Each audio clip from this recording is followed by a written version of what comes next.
When humans initially encountered the Galactic Commonwealth, their presence caused little excitement compared to the more advanced members.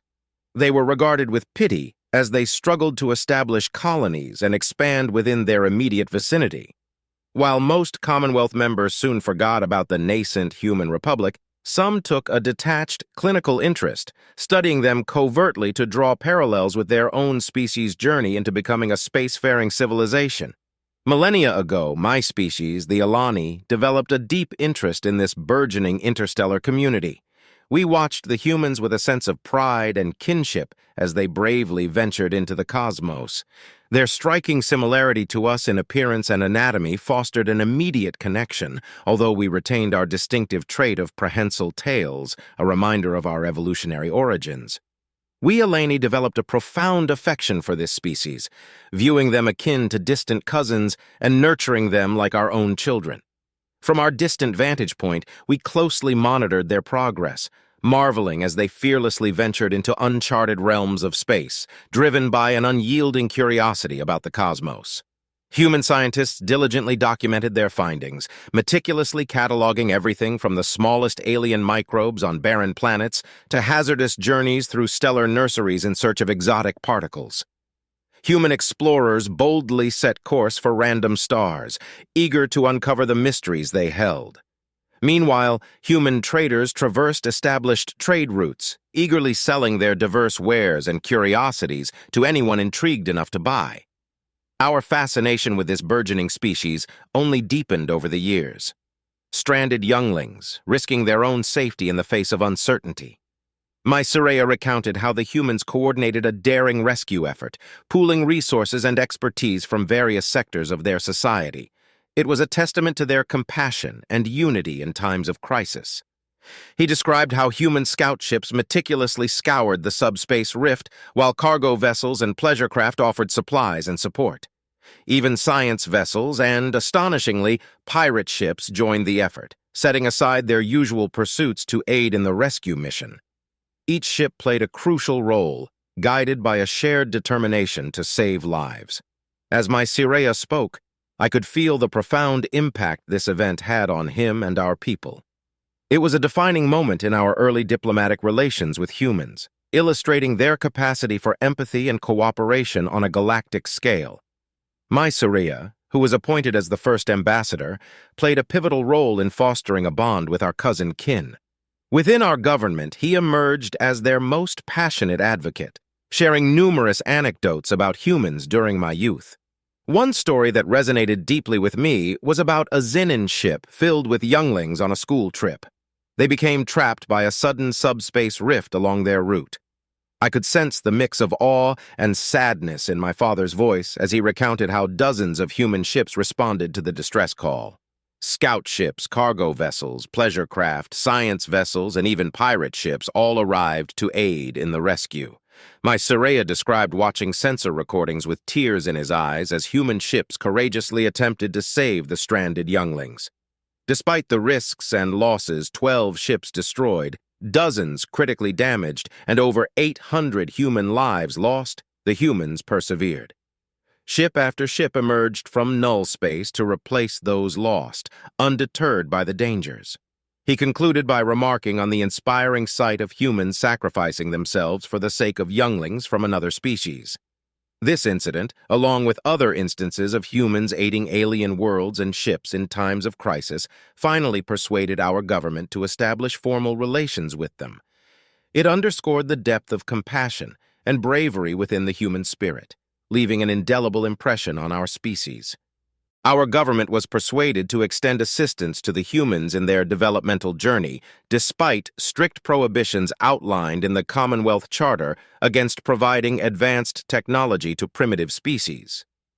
To circumvent these regulations, Alani ships were strategically lost or destroyed near human republic space, only to be covertly recovered by human agents. This covert aid was further bolstered by a bold gesture of gratitude. A stealth courier ship, unmarked and laden with our most advanced technology and comprehensive knowledge repository. Over the subsequent 20 cycles, humans made significant strides, propelled by access to the clandestinely provided technologies and knowledge. Their progress was astonishing, leaping forward 3 centuries in mere decades, much to the consternation of the Commonwealth. This unprecedented advancement sparked hearings and investigations within the galactic community, stirring both admiration and apprehension. The issue of whether any Commonwealth members intentionally uplifted the humans was debated at the highest levels, but no conclusive evidence was ever uncovered. Eventually, the matter was quietly set aside after several cycles. By then, the Human Republic had grown significantly, expanding its territory and capabilities with the infusion of advanced technology. They had risen to the status of a middle power, and their ships were ubiquitous across the galaxy, involved in trade, scientific pursuits, and exploration. During this period, our species, the Alani and the Xenon, formed strong bonds with the humans, considering them kin and friends. Together, we endeavored unsuccessfully to persuade the Commonwealth to grant membership to the Human Republic. Despite our efforts, a majority of the members vehemently opposed their inclusion. This decision left my Soraya, our ambassador, incensed, but the humans appeared unperturbed. Their ambassador responded with equanimity, stating that as long as they continued to engage in trade and commerce with the Commonwealth, they cared little about the opinions held by its members. It was only the Alani and the Xenon whose friendship and opinions mattered to them. Commonwealth and other species was through sporadic and often aggressive encounters. The insectoid empire, characterized by trillions of meter-tall, wasp-like creatures under a hive mind, including queens capable of flight, periodically expanded into Commonwealth space.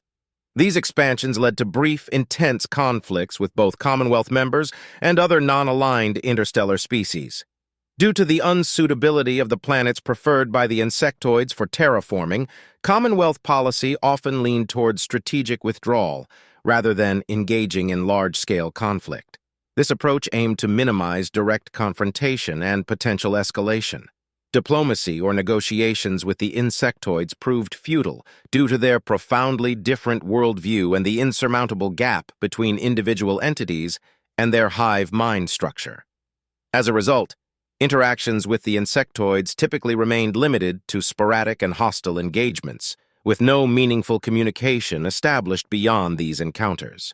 The Commonwealth and its allies navigated these challenges with caution, wary of the unpredictable and aggressive nature of the insectoid empire. The Commonwealth, where disobedience or failure meant combat, faced a formidable adversary in the insectoid empire. Their vast fleet, comprising powerful hive ships that dwarfed our largest battleships, caught the Commonwealth off guard. Previous encounters with the insectoids typically ended once they secured desired planets, leading the Commonwealth to anticipate a similar outcome this time. However, the insectoids broke this pattern by penetrating deep into Commonwealth space, catching the fleet out of position. A staggering force of 6,000 insectoid cruisers unleashed havoc, decimating every ship they encountered. Meanwhile, 60 immense hive ships systematically devastated entire planets, eradicating all life without mercy. In just 2 solar days, the border sectors of Commonwealth space lay barren, devoid of life and ships, save for the relentless insectoid forces poised to advance further into the heart of the Commonwealth. Stiff resistance from the insectoid forces who continued their relentless advance into Commonwealth territory. Despite the devastating losses and extermination of 8 member species, the Commonwealth rallied its remaining forces. The fleet, now bolstered by reinforcements from planetary navies of Alania and other member species, mobilized under the Bager Main Fleet's command. Together, they amassed a formidable fleet numbering over 2,000 ships of the line. Meanwhile, upon learning of the dire situation, the humans extended an offer of alliance and mutual defense through an official government subspace communication. However, the Commonwealth government, in its arrogance and underestimation of the threat, disregarded this treaty proposal. The human ambassador's attempt to engage was met with indifference, marking the first and regretfully the last offer of assistance from the humans during the crisis. Undeterred, the reinforced Commonwealth fleet launched a fierce counterattack against the insectoid invaders. Initially, they faced strong resistance as they endeavored to push back the enemy forces and reclaim lost territory. The Commonwealth fleet, now reduced to just under 1,000 ships, strategically withdrew towards the heavily fortified core worlds. This maneuver aimed to lure the insectoids into a carefully planned trap between the formidable defensive fortifications and the remaining Commonwealth fleet. The core worlds boasted robust planetary defense grids and massive defensive fortifications, meticulously designed by the Admiralty. The plan was to draw the insectoids into the heliopause of the core system, where the fleet could effectively engage them in a defensive position. As anticipated, the insectoids pursued the Commonwealth fleet to the outskirts of the core system, halting in the heliopause region. Here, the fleet had regrouped and awaited the impending confrontation, preparing to leverage the defensive advantages of their fortified positions against the relentless insectoid onslaught. The Commonwealth fleet dispatched multiple squadrons to engage the advancing insectoids, aiming to draw them deeper into the system within range of defensive systems. After hours of hit-and-run tactics, the insectoids unexpectedly entered null space, evading the planned defensive engagement. They set course for the untouched periphery of Commonwealth space, home to another 4-member species, including the Alani. I vividly recall sitting in our den with my Soraya and birth mother, listening to the continuous hollow wave broadcasts pleading for Commonwealth assistance. News organizations aired drone sensor recordings showing the devastation along the insectoid path of attack. 2-member systems lay in ruins, their worlds and colonies reduced to glass, with over 20 billion lives lost. The insectoid fleet continued its relentless advance towards our territory, heightening fears and urgency among our people.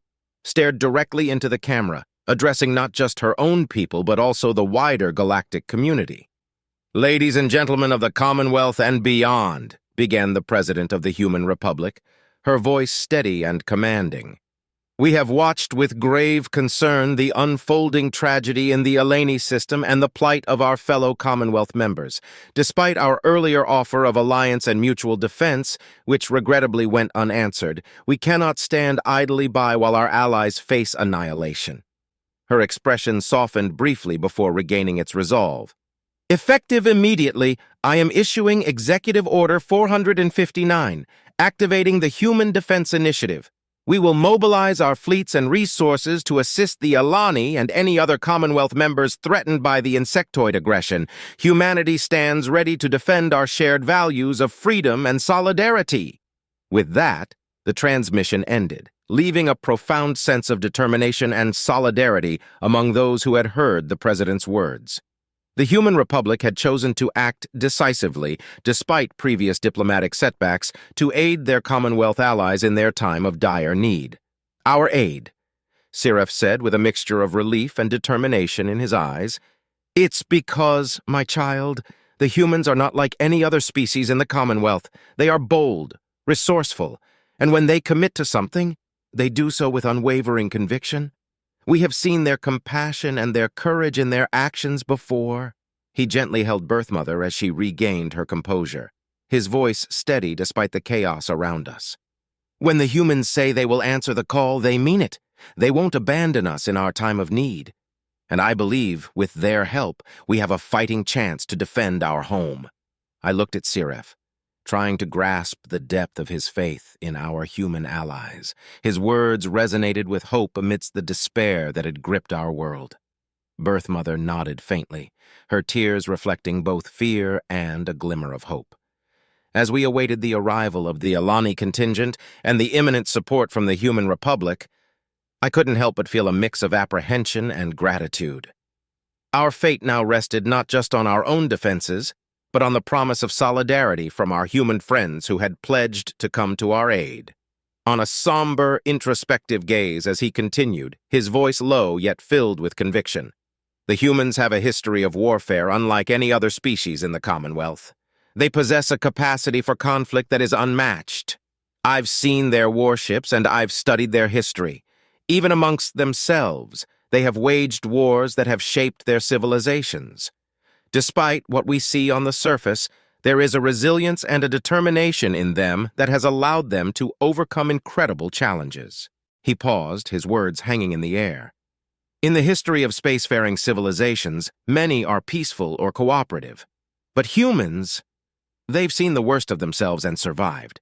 They've faced their own great filters, challenges that could have wiped them out, and yet, Here they are, standing alongside us in the Commonwealth. Siref looked at me intently, as if searching for understanding.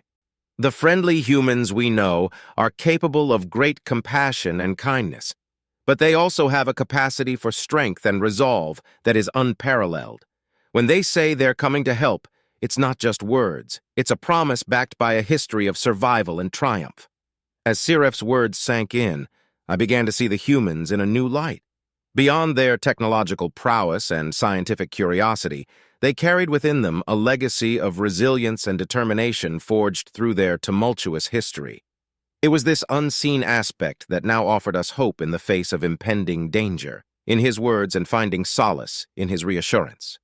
Siref's revelation about the human ambassador's words resonated deeply within me. The saying, "There is no greater friend and no worse enemy than a human being," echoed in my mind, stirring a mix of awe and contemplation. As Siref held me, his embrace a comfort amidst uncertainty, I began to grasp the profound truth behind his words.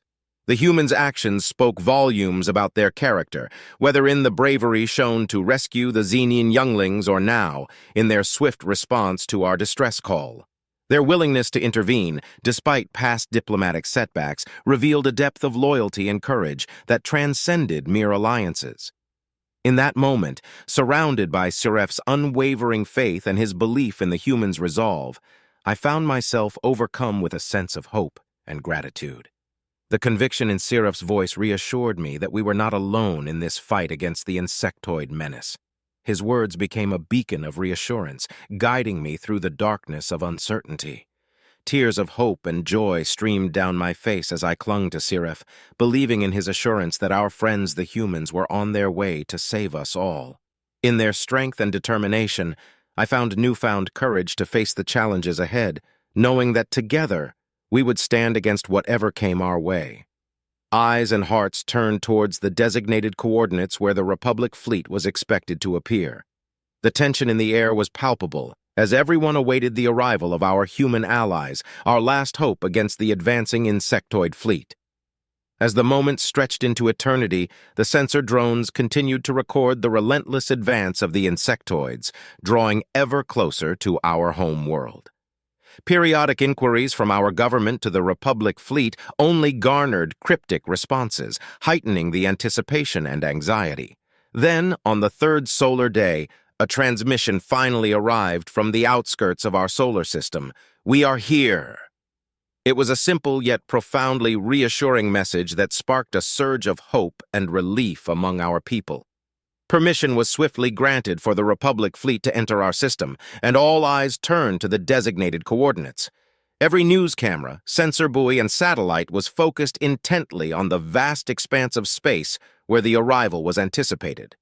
Time seemed suspended, and the entire world held its breath as billions watched and waited.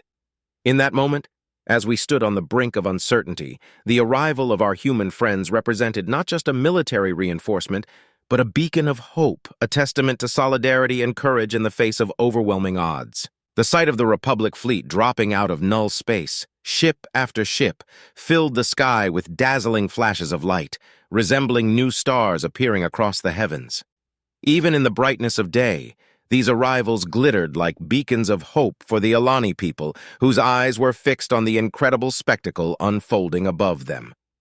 On the Holo News channel, a ticker relentlessly updated the count of arriving ships, along with their estimated classes and tonnage. The numbers climbed rapidly, each increment a testament to the sheer magnitude of the Republic fleet's response to our distress call. Siref father and birth mother, overcome with relief and emotion, held each other tightly, their tears of joy a poignant expression of the overwhelming emotions felt by all. Meanwhile, I stood in awe, my mouth agape, as I tried to comprehend the scale of the reinforcements arriving to defend our home world. As the ticker slowed and finally settled on 7,512, a sense of profound gratitude washed over me. The Republic fleet's arrival marked a turning point, a reassurance that we were not alone in our struggle against the insectoid invaders. Each ship represented not just firepower, but a symbol of solidarity and steadfast resolve from our human allies. Amidst the chaos and uncertainty of war, the sight of those ships gave us hope that we could withstand the coming storm and emerge victorious. The Republic had answered our call, and with their arrival, the battle for Alania's survival had truly begun. The cameras captured the breathtaking sight of the Republic fleet as it materialized in Alania's near space. The vast expanse was filled with an armada unlike anything seen before, countless ships ranging from massive carriers surrounded by starfighters to formidable battleships and a variety of other vessels whose classifications remained unknown due to their advanced technology. Sensor drones buzzed around, capturing every angle and transmitting the visuals to every hollow wave screen on Alania. The scale of the fleet was awe-inspiring, a testament to the Republic's readiness to defend its allies against the insectoid threat. A transmission from the fleet then appeared on the hollow wave screens, featuring a human male in military attire standing on a colossal bridge. Behind him, hundreds of crew members worked diligently at their stations. "People of Alania," the human commander's voice echoed with resolve and determination, "we are the Republic fleet, and we have come to help our friends in their time of need. We honor our commitments, and I promise you this: if the insectoids prevail, it will only be because every Republic ship has been destroyed. We are humans and we do not run. We are here to fight and to win." His words rang out across Alania, instilling a renewed sense of hope and determination among its inhabitants. The assurance that the Republic fleet had brought was not just in their numbers and firepower, but in their unwavering resolve to stand by their allies and confront the enemy head-on. As the transmission ended, the hollow wave screens continued to display images of the fleet, a constant reminder that Alania was not alone in its struggle.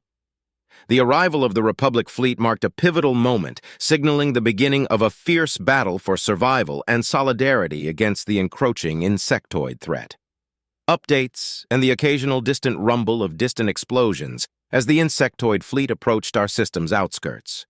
The transmission from Admiral Thompson left us with a mix of hope and trepidation, urging us to heed our government's instructions and find safety wherever possible. The visuals of the Republic fleet continued to captivate us on every hollow wave screen. Task forces organized around massive carriers, accompanied by swarms of starfighters, moved purposefully throughout our system. Meanwhile, destroyers deployed countless unknown objects from their sterns, which quickly disappeared on randomized trajectories, adding to the intrigue and speculation among news anchors and military analysts alike. Retired military pundits attempted to decipher the Republic's strategy, particularly focusing on the mysterious, unidentified ships that defied all attempts at scanning. The hollow wave channels buzzed with theories and discussions, providing a distraction from the impending danger that loomed ever closer. In a poignant moment of defiance and solidarity, we gathered for a feast of our favorite foods, a symbolic gesture of resilience in the face of uncertainty. Each bite carried the weight of the moment, knowing it might be our last night meal under normal circumstances. As the hours passed and the urgent news updates continued, we gradually succumbed to exhaustion, drifting off to sleep to the backdrop of increasingly urgent broadcasts and distant echoes of explosions, reminders of the imminent clash that awaited us all. The night was filled with restless dreams and anxious thoughts, punctuated by occasional glimpses of hope, inspired by the presence of the Republic fleet, a beacon of strength and resolve against the encroaching darkness, unfolded and launched their deadly payloads at the encroaching insectoid fleet. The scene was a symphony of organized chaos, with Republic ships maneuvering deftly into position, while starfighters engaged in dogfights against the insectoid drones and cruisers. On the screen, the Republic's tactical superiority was evident as they used their advanced technology and coordinated strategy to their advantage. Meanwhile, the insectoid fleet moved in a relentless wave, their hive ships looming ominously in the background, ready to unleash devastation upon any target within range. The battle lines were drawn, and the stakes could not be higher. Each maneuver, each missile fired, and each engagement held the fate of Alania and its inhabitants in the balance. The hollow wave screen captured every moment, transmitting the intensity and gravity of the conflict to every household on the planet. As I watched, my heart raced with a mixture of fear and hope. fear for the uncertainty of what lay ahead, yet hope kindled by the sight of the Republic fleet fighting with unwavering determination to protect us. Beside me, Soraya and Birth Mother watched in silent vigil, their faces reflecting a blend of worry and faith in our allies. The battle raged on, each passing moment fraught with tension and anticipation. The Hollow Wave broadcast continued to provide updates, detailing the ebb and flow of the conflict as both sides traded blows in a desperate struggle for supremacy. Amidst the chaos and the distant echoes of explosions, a sense of unity and resilience enveloped us, a shared resolve to stand firm against the insectoid menace, buoyed by the presence of our allies from across the stars. As the hours stretched into what felt like an eternity, we remained glued to the Hollow Wave screen, hoping and praying for the Republic fleet's victory and the deliverance it promised. The Republic fleet responded to the insectoid transmission with a single resolute word: never. With that response, the battle lines were drawn, and the fate of Alania hung in the balance as both fleets prepared for the impending clash. The Republic ships continued their coordinated maneuvers, deploying starfighters from massive carriers, positioning battleships and cruisers on the flanks, and deploying destroyers in defensive screens. Meanwhile, the insectoids maintained their traditional formation, consolidating their immense firepower with hive ships at the core and cruiser screens around them. As tension mounted in the systems across Alania, the visual feeds and sensor data streamed into homes, capturing the intensity of the standoff between the two formidable forces. The Republic's resolve to stand firm against the insectoid advance was palpable, echoing through the Hollow Wave broadcasts that gripped the hearts of every Alanian watching, hoping for salvation from their newfound allies. The Battle of Alania erupted in a flurry of action as the insectoid fleet surged forward with their formidable hive ships leading the charge, unleashing devastating particle beams toward the Republic's battle lines. The Republic fleet, undeterred by the onslaught, responded swiftly and decisively. Republic starfighters streamed from massive carriers, engaging insectoid fighters and intercepting incoming beams with precision maneuvers. Battleships and cruisers positioned themselves strategically, their broadsides unleashing barrages of antimatter projectiles and energy pulses against the advancing enemy. As the conflict intensified, the Hollow Wave broadcasts continued to relay real-time footage and updates to the anxious populace on Alania. The scene oscillated between images of ferocious dogfights amidst the stars and the ground-shaking impacts of planetary defense systems repelling insectoid incursions into the atmosphere. Amidst the chaos, the Republic's unconventional propaganda video continued to circulate across the galaxy, reinforcing their commitment and resolve. The juxtaposition of the lighthearted message with the gravity of battle resonated deeply, both as a rallying cry for allies and a taunt aimed squarely at their insectoid adversaries. In the tense moments following the Republic's provocative transmission, the atmosphere both on Alania and throughout the galaxy was fraught with anticipation. The video of a human effortlessly dispatching a swarm of wasps with a smile and a catchy jingle spread like wildfire across every known communication channel. It was a bold and calculated move, designed not just to mock but to provoke a response. As Sire Father and I chuckled at the audacity of the Republic's propaganda, Birth Mother's worry was palpable. The Hollow Wave screens on Alania buzzed with discussions and analyses of the unfolding events, while the military strategists and pundits debated the implications of the repubal. Meanwhile, in the cold void of space, the insectoid fleet, their hive ships forming a menacing sphere of firepower, made a decisive move. Accelerating toward the Republic's meticulously arranged battle lines, their particle beams erupted in bursts of deadly energy, aiming to overwhelm and annihil. The Battle of Alania had commenced in earnest, a clash of ideologies and military prowess unfolding against the backdrop of distant stars. For Alania and its inhabitants, the outcome of this conflict would determine their fate and mark a pivotal moment in their history. As the Republic fleet prepared to face the onslaught, the galaxy held its breath, awaiting the outcome that would reverberate across worlds and civilizations.